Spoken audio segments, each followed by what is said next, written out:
اعوذ باللہ من الشیطان الرجیم بسم اللہ الرحمن الرحیم۔ اب جو آیت آ رہی ہے یہ بھی طویل آیات میں سے اور عظیم ترین آیات میں سے آیت استخلاف، یہ خلافت کا جو اللہ تعالیٰ نے وعدہ کیا ہے اس امت سے۔ وعد اللہ الذین آمنوا منکم وعملوا الصالحات، اے مسلمانوں اللہ کا وعدہ ہے تم میں سے ان لوگوں کے ساتھ جو ایمان اور عمل صالح کی شرطیں پوری کر دیں گے۔ یہ نام کے مسلمان، نسلی مسلمان جو اللہ کے حکم پر چلتے بھی نہ ہوں، اللہ کے احکام کے مطابق عمل نہ کرتے ہوں، دین کے لیے تن من دھن لگانے کو تیار نہ ہوں، ان سے یہ وعدہ نہیں ہے۔ وعدہ ہے حقیقی اہل ایمان جو ایمان حقیقی کی شرط پوری کرے اور ایمان کے جو عملی تقاضے ہیں ان کو بھی بجا لائے۔ وعد اللہ الذین آمنوا منکم وعملوا الصالحات لیستخلفنہم فی الارض، کہ وہ انہیں زمین میں خلافت عطا کرے گا، حکومت عطا کرے گا، غلبہ عطا کرے گا۔ کما استخلف الذین من قبلہم، جیسے کہ اس نے خلافت عطا کی تھی ان کو جو ان سے پہلے تھے، حضرت داؤد کو، حضرت طالوت کو، حضرت سلیمان کو جو خلافت دی گئی، بعد میں بھی مکابی حکومت قائم ہوئی ہے، اس میں بھی خلافت قائم ہوئی۔ تو یہ خلافت جیسے پہلے ہم نے دی تھی سابقہ امت مسلمہ کو، ایسے ہی اے امت محمد صلی اللہ علیہ وسلم تمہیں بھی خلافت دی جائے گی، بشرطے کہ ایمان اور عمل صالح کی یہ دو شرطیں تم پوری کرو۔ اب یہ خلافت جو ہے اس کو تین انداز میں یہاں بیان کیا گیا ہے۔ لَيَسْتَخْلِفَنَّهُمْ فِي الْأَرْضِ، انہیں لازماً خلافت دے گا زمین میں، حکومت دے گا، كَمَا اسْتَخْلَفَ الَّذِينَ مِن قَبْلِهِمْ، جیسے کہ خلافت دی تھی اور حکومت دی تھی ان کو کہ جو ان سے پہلے تھے۔ وَلَيُمَكِّنَنَّ لَهُمْ دِينَهُمُ الَّذِي ارْتَضَىٰ لَهُمْ، اور ان کے اس دین کو زمین میں غلبہ عطا کرے گا، قوت عطا کرے گا، تمکن عطا کرے گا جو اللہ نے ان کے لیے پسند کر لیا ہے۔ ظاہر بات ہے مسلمانوں کی خلافت ہے تو اس کے معنی کیا ہے؟ اللہ کے دین کا غلبہ ہے، وہ تو بات تو ایک ہی ہے، اللہ کا دین غالب، اس کے کیا معنی ہے؟ مسلمانوں کی خلافت۔ تو چیز ایک ہی ہے لیکن یہاں تین الفاظ لا کر اس کی اہمیت کو نمایاں کیا جا رہا ہے تین اعتبارات سے۔ وَلَا يُمَكِّنَنَّ لَهُمْ دِينَهُمُ الَّذِي ارْتَضَىٰ لَهُمْ، اب یہاں دیکھیے وہی لام مفتوح شروع میں فعل مضارع سے اور اس کے بعد یہ نون مشدد، یہ سارے وعدے نہایت تاکیدی وعدے ہیں۔ لَيَسْتَخْلِفَنَّهُمْ فِي الْأَرْضِ كَمَا اسْتَخْلَفَ الَّذِينَ مِن قَبْلِهِمْ وَلَيُمَكِّنَنَّ لَهُمْ دِينَهُمُ الَّذِي ارْتَضَىٰ لَهُمْ، واللہ نے دین کون سا ہے جو پسند کر لیا ہے؟ الْيَوْمَ أَكْمَلْتُ لَكُمْ دِينَكُمْ وَأَتْمَمْتُ عَلَيْكُمْ نِعْمَتِي وَرَضِيتُ لَكُمُ الْإِسْلَامَ دِينًا، یہ آیت ہم پڑھ چکے ہیں سورہ مائدہ میں۔ اور تیسری بات وَلَيُبَدِّلَنَّهُم مِّن بَعْدِ خَوْفِهِمْ أَمْنًا، اللہ تعالیٰ ان کے خوف کی کیفیت جو ہے اس کو بدل دے گا امن کی کیفیت سے۔ ظاہر بات ہے جب تک کہ مسلمان کمزور تھے ان کے لیے خوف تھا، ابھی ادھر سے حملے کا اندیشہ ہے، ابھی ادھر سے حملے کا اندیشہ ہے، اب فلاں قبیلے کی طرف سے خبر آئی ہے کہ وہ فوجی تیاری کر رہا ہے، فوج کشی کرے گا، وہ خوف کی ایک کیفیت تھی جو ہر وقت طاری رہی ہے۔ ایمرجنسی کی کیفیت جو ہے مدینہ منورہ میں یوں سمجھیے کہ پورے 5 برس ایمرجنسی رہی ہے، ہر وقت ہر آن اندیشہ ہوتا تھا، خبریں آ رہی ہیں اب ادھر سے کوئی قبیلہ حملہ کرنے والا ہے، اب یہ مکے میں کوئی ان کی ملاقاتیں ہوئی ہیں، کوئی سازش ہوئی ہے، ابھی کوئی خط چلا گیا ابو عامر راہب کا کوئی مشن ہے، یہ ساری خبریں آتی تھیں۔ لیکن یہ کہ اب اس کے بعد وہ وقت آ جائے گا کہ ان کا جو خوف کی کیفیت ہے بدل جائے گی امن سے۔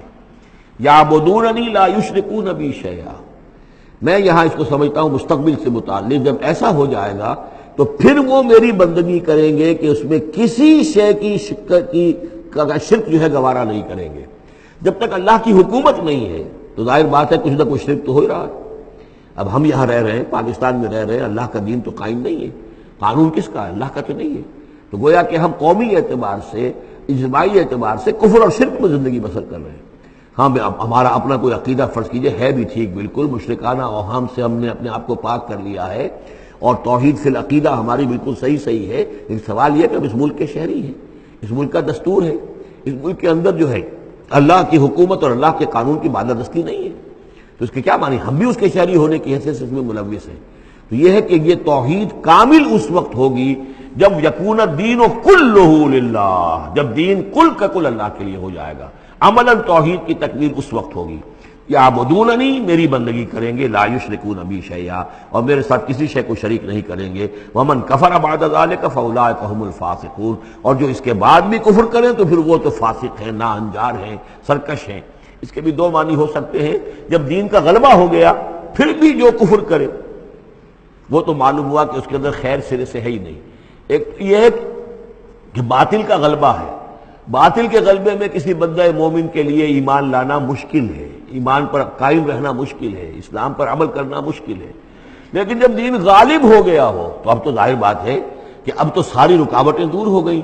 اب تو ایک شخص کی کسی کی اپنی فطرت ہی میں کجی آ چکی ہے, کوئی پرورٹڈ نیچر کا شخص ہے, تبھی وہ رہے گا کہ جو اسلام سے دور رہے. ومن کفر بعد ذلک فاولئک هم الفاسقون. اور میرے نزدیک اس کا ایک مفہوم یہ بھی ہے کہ ہمارے ان 3 پختہ وعدوں کے بعد بھی جو شخص کمر ہمت نہ کس لے اور اس کام کے لیے کھڑا نہ ہو جائے, گویا کہ وہ ہماری بات کا کفر کر رہا ہے, انکار کر رہا ہے, اسے ہمارے ان وعدوں پر یقین نہیں ہے. ومن کفر بعد ذلک فاولئک هم الفاسقون. تو وہ تو گویا کہ فاسق ہے اور سرکش ہے اور ناہنجار ہے. اس آیت کو ذہن میں رکھیے. اس حدیث کو آج میں چاہتا ہوں کہ اس کا متن بھی آپ کو سنا دوں کہ اس کی خبر دی ہے محمد رسول اللہ صلی اللہ علیہ وسلم نے. تاریخی اعتبار سے تو یہ نوٹ کر لیجئے, یہ سن 6 ہی کے اندر, ابتدائی میں سن 6 کے یہ آیت نازل ہوئی. سن 6 ہی میں صلح حدیبیہ ہو گئی. انا فتحنا لک فتحا مبینا. گویا کہ اس آیت کا جو مصداق ہے وہ ظاہر ہونا شروع ہو گیا. سن 7 میں غزوہ خیبر ہوا, اللہ نے بہت بڑا مال غنیمت مسلمانوں کو دیا. سن 8 میں مکہ فتح ہو گیا. سن 9 میں موپنگ اپ آپریشن ہو گیا, اعلان کر دیا گیا حج کے اندر کہ آئندہ سے یہاں کوئی مشرک نہیں آئے گا اور اب تمہارے لیے اتنی مہلت ہے, کسی کوئی معاہدہ قائم نہیں رہے گا. جو معاہدے ہیں میعادی, ان کی میعاد ختم ہوتے ہی معاہدہ ختم, اور جن کی میعاد کوئی نہیں تھی ان کے لیے ہم 4 مہینے کی میعاد مقرر کر رہے ہیں کہ اس کے بعد کوئی معاہدہ کسی مشرک سے نہیں ہے. جب یہ مدت ختم ہو جائے گی قتل عام شروع ہو جائے گا. تو یہ تو اللہ تعالیٰ کی طرف سے جزیرہ نما عرب کے اندر دین کی تکمیل ہو گئی, خلافت قائم ہو گئی, اللہ کی حکومت قائم ہو گئی. جیسے حضرت داؤد خلیفہ تھے, یہاں حضرت محمد خلیفہ ہے صلی اللہ علیہ وسلم. اس لیے کہ حاکم اب کون ہے؟ حضرت محمد صلی اللہ علیہ وسلم. اپنی زندگی میں تو حاکمیت جو بھی ہے آپ کے پاس ہے. اس کے بعد خلافت راشدہ میں پھر یہ خلافت کہاں سے کہاں پہنچی وہ آپ کو معلوم ہے, لیکن پھر ریورسل شروع ہو گیا.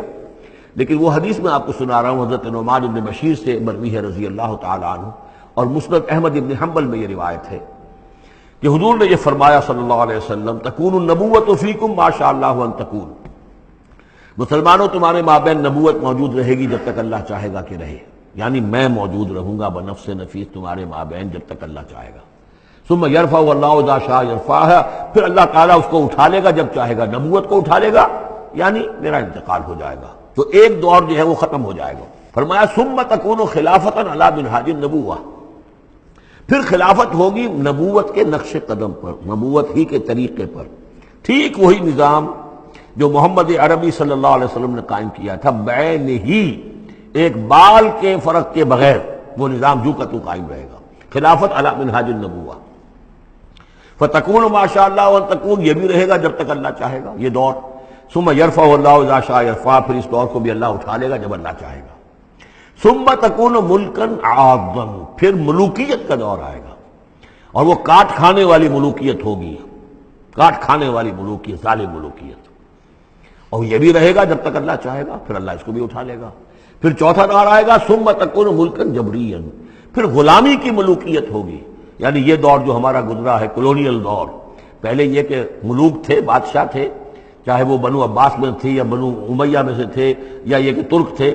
مسلمان تو تھے, کلمہ گو تو تھے, ان میں کوئی نہ اچھا بھی ہوتا تھا, بہت اچھے لوگ بھی تھے, برے لوگ بھی تھے, لیکن مسلمان تو تھے, کلمہ گو تو تھے. لیکن چوتھا دور آیا کہ کہیں ہم انگریزوں کے غلام ہو گئے, کہیں ہم ولندیزیوں کے غلام ہو گئے, کہیں ہم فرانسیسیوں کے غلام ہو گئے, کولونیل پاورز. تو ہماری تو ملکہ معظمہ جو ہے ملکہ وکٹوریہ تھی, 1857 سے تو ہم ان کی رعایا بن گئے تھے. اس سے پہلے تو جو بھی تھی بہرحال ایسٹ انڈیا کمپنی جو تھی, لیکن یہ کہ بعد میں تو ہم براہ راست تاج برطانیہ کے غلام تھے.